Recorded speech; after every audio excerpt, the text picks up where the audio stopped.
Good afternoon, everyone who's joining us again for our second of our live history tours here at the Duke Mansion. We're so glad to have all of you here with us once again. If you didn't join us last week, welcome for the first time, and if you did join us last week, welcome back. My name is Andy. I'm going to be your tour guide for today. I am one of the many people who are passionate about sharing the wonderful history and story and sights of this house, so I'm excited to be a part of this adventure with you yet again today. And just like last week, if you have some questions for us, be sure to let us know. We'll try to answer them as best we can, and if we can't answer them live, we'll do our best to get back with you and answer those questions that you may have.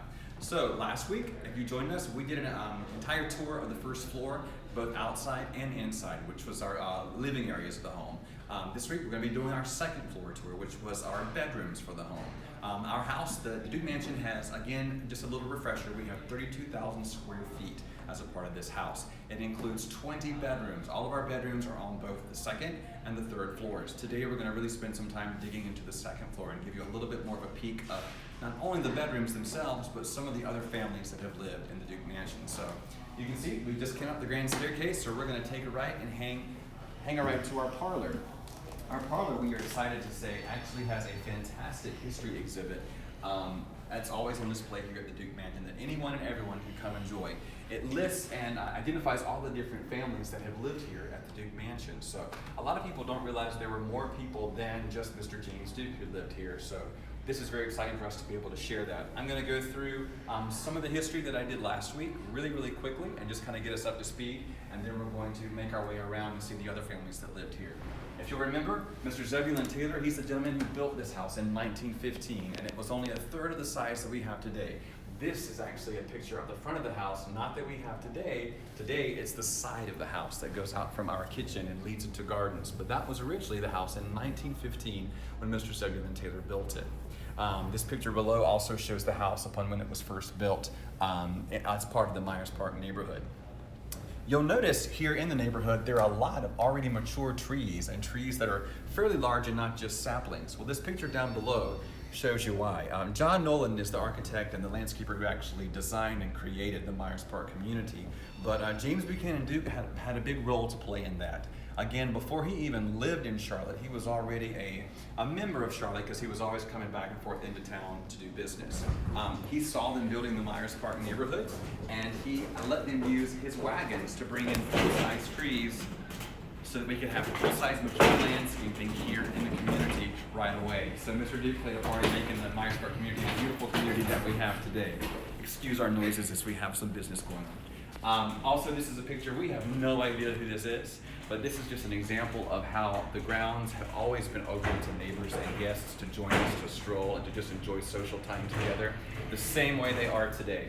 And the picture up to your right is it's a trolley, because this is, Myers Park was built to be a trolley suburb where you could go to and from the city on the trolley.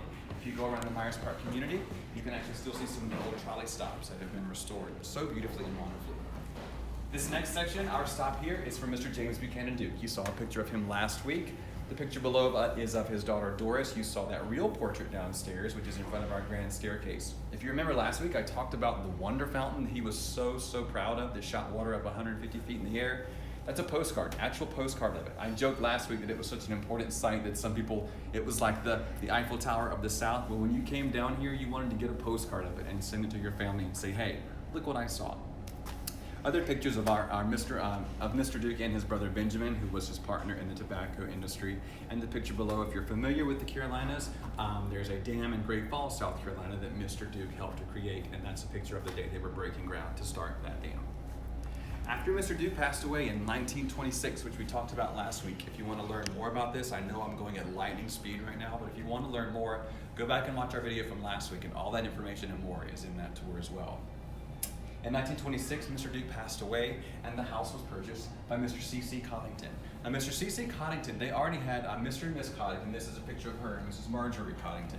They had a home in Charlotte here already. They owned what is, if you're familiar with the area, they owned the Moorhead Inn.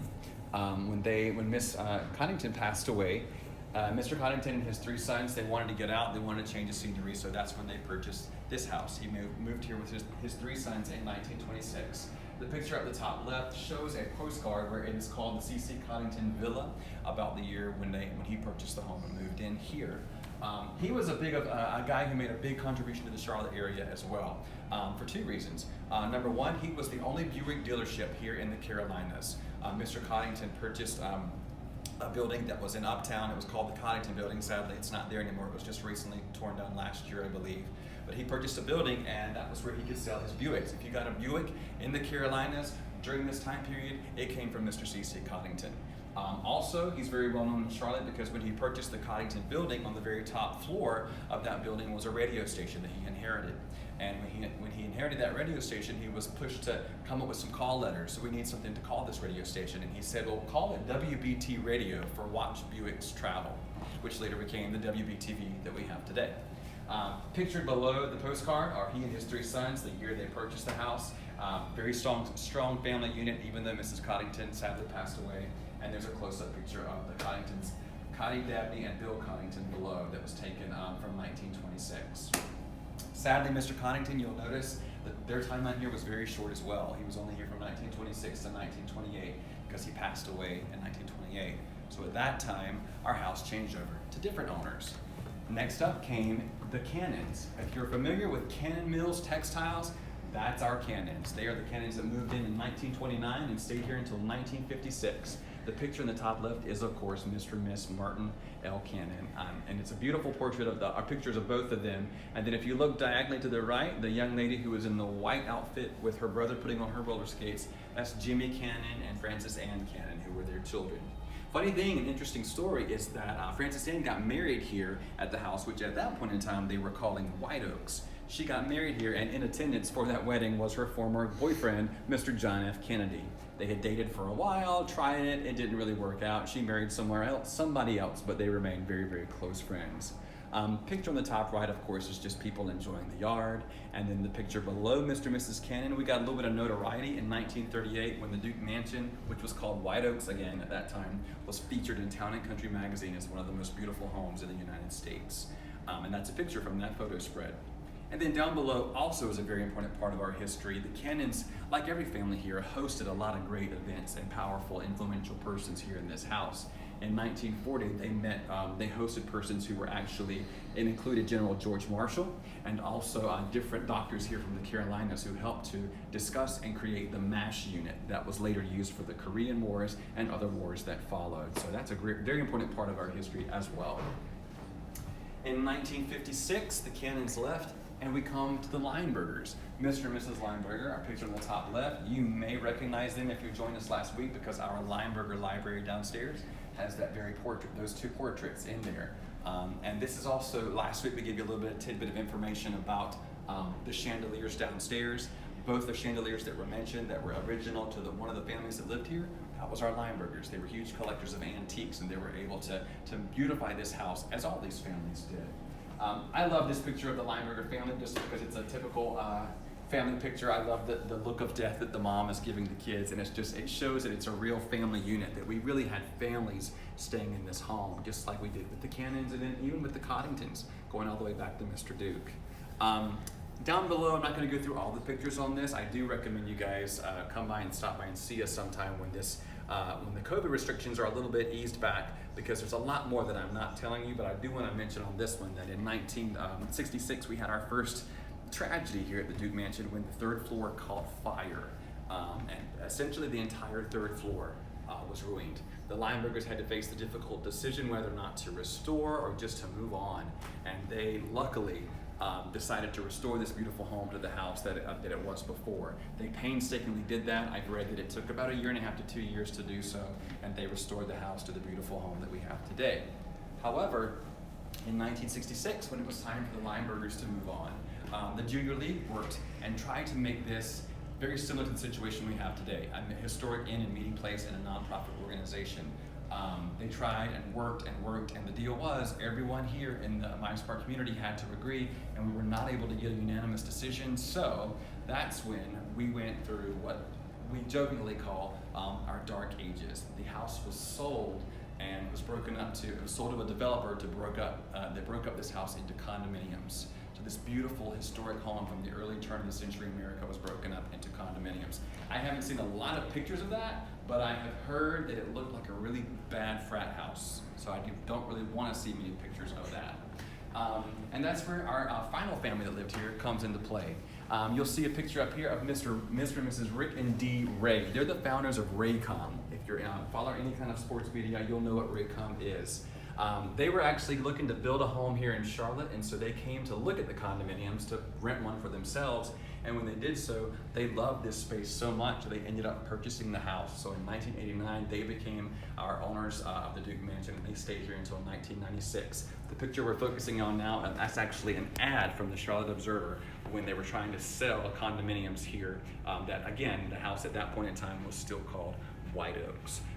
The Rays were wonderfully successful in helping to restore this home. They basically brought some heart and life back to the home because again, you can imagine coming into a building that looks good on the outside, but it's all gutted and condominiumized on the inside.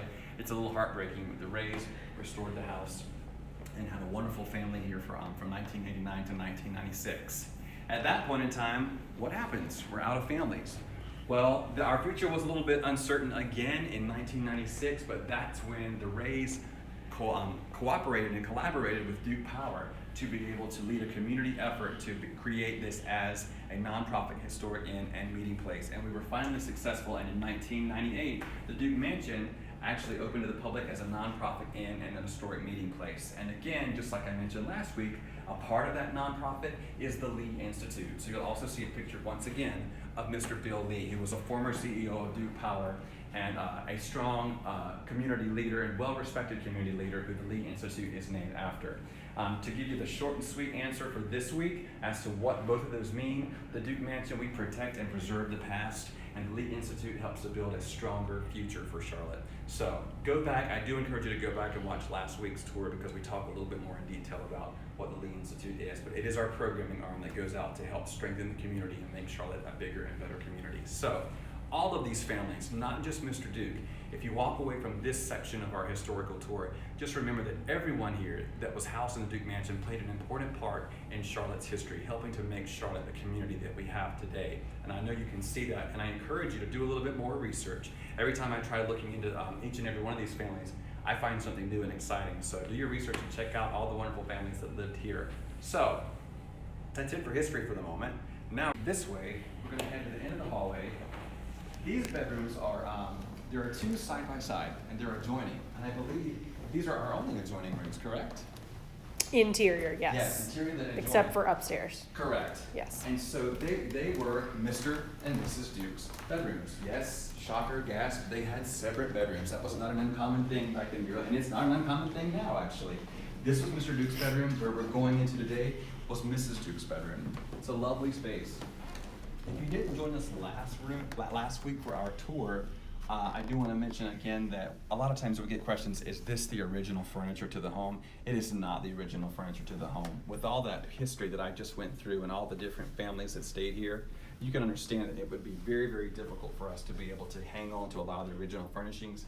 However, we hired a fantastic designer who was able to create a space that looks how it would have looked back when Mr. Duke was here in this home. So many wonderful elements in these rooms. Again, anyone and everyone can stay in these spaces. A lot of people think we're just here for weddings or we're just here for corporate events. That is not true. While we love hosting those events, anyone can stay here with us. All you have to do is call at the front desk and book your room, and we are glad to have you a part of our experience.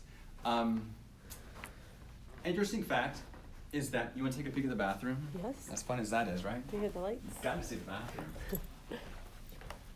Interesting question is that I get on a lot of these tours is that, do you have running water and do you have heat and air conditioning? This house being from 1915 and 1919 with the remodel, some people think we left it in that condition. No, we do have air conditioning, we do have heat, and we do have running water and wonderful bathrooms. Beautiful refurbished bathrooms. These bathrooms are amazing. The next one that we're going to see is going to blow your mind. It's actually bigger than my first apartment. So, but these bathrooms are absolutely amazing. So yes, we have all the fantastic amenities that you would expect in a high quality overnight space like this. All right, so we're going to explore. The fireplaces are original. They used to be wood burning. They, against fire code, no longer work. But they're beautiful, so they're still here. To enjoy. And they help the environment because apparently we had a little bird friend that was living in one that we had to release and let free recently. So, but yes, all the fireplaces are original. Interesting fact, this office that is our sales office that is right beside Mrs. Duke's bedroom, word has it that this huge office was actually her shoe closet when she came to town. So. You want to open the door and give them a peek? There are, sadly, no shoes. It is an office, so it's not very pretty, but up there is part of the original cabinets, and below would have been like wardrobe. Maybe there's some shoes up there. So when we tell you we work in a closet, we are not kidding. Not kidding. And there's no nice shoes as a benefit, right? So going through this way, you can also enjoy the long beauty of this hallway. This hallway is a little bit larger than our third floor hallway. Our third floor, of course, with our staff's quarters, and we're going to explore that on another live tour. But this wonderful space, this open hallway, just so inviting. One of my favorite spaces here in this house. So all the way at the other end of the hallway, we're going to go into the Dowd Suite, or what we call the Bridal Suite. It is our largest overnight room. It is. Here in this house. It is phenomenal. It takes my breath away every time I go in it. I know you'll enjoy it too. So I'm going to turn us on some lights. Make sure we can see everything. Our largest bedroom, absolutely breathtaking. I forgot to mention in the other bedroom, but I can tell you in here, this is one of our mini bedrooms, as is the one we just left, that opens up to a sleeping porch into our backyard. When you stay in one of the rooms that has a sleeping porch, you share it with your neighbor, but it is a humongous porch. Let's take a peek at it before I keep going. So nice.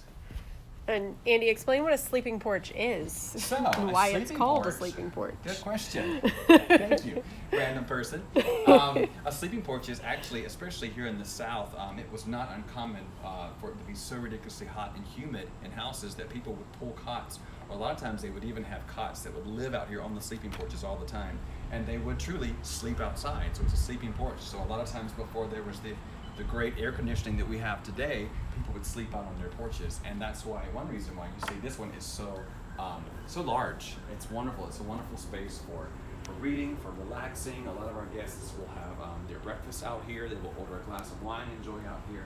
And what I love is even in our sleeping porches, you have a great choice of what you want this experience to be. This is a great porch because you get to enjoy the quiet backyard and see all the beautiful gardens. I am also partial to the porches in the front yard because you get to enjoy the sounds of the water fountain. So that overlooks our kitchen garden. So those are actually vegetables and produce growing over there. And then if we pan this way, this is our McGuire lawn, which you'll see lots of wedding ceremonies, and our pavilion.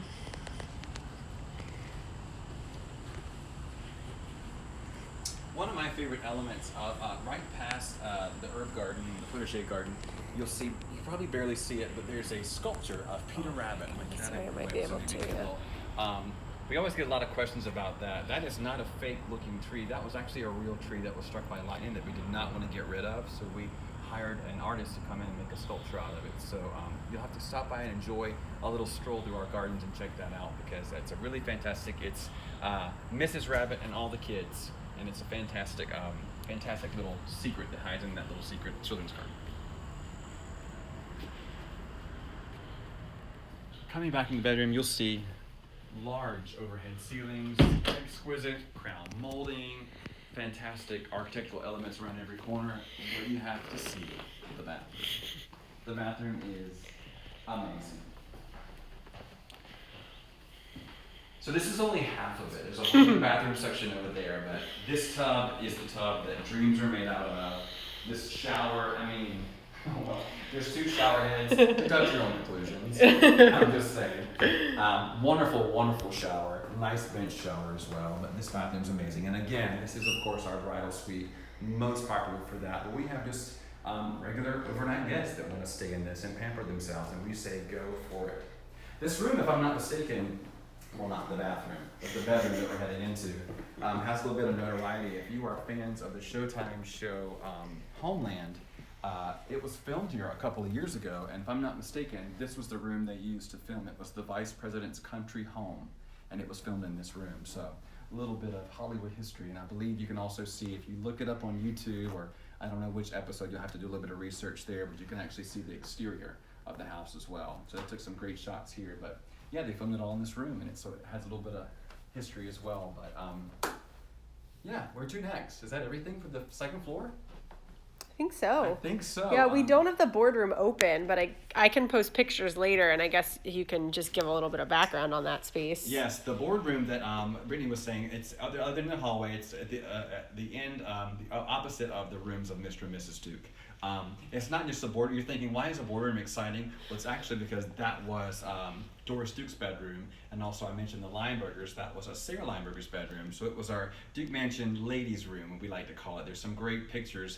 I'll actually try to send Brittany some of those as well of when Sarah was here, what it looked like then, and we can kind of give you a then and now picture. But that's why we like to include that boardroom as a part of our second floor tour. And it's the only meeting space boardroom on our second floor. The people, you can also meet in the parlor area where the history exhibit is, or in a bedroom if you want. But if you want a larger meeting space, that's it on the second floor. So.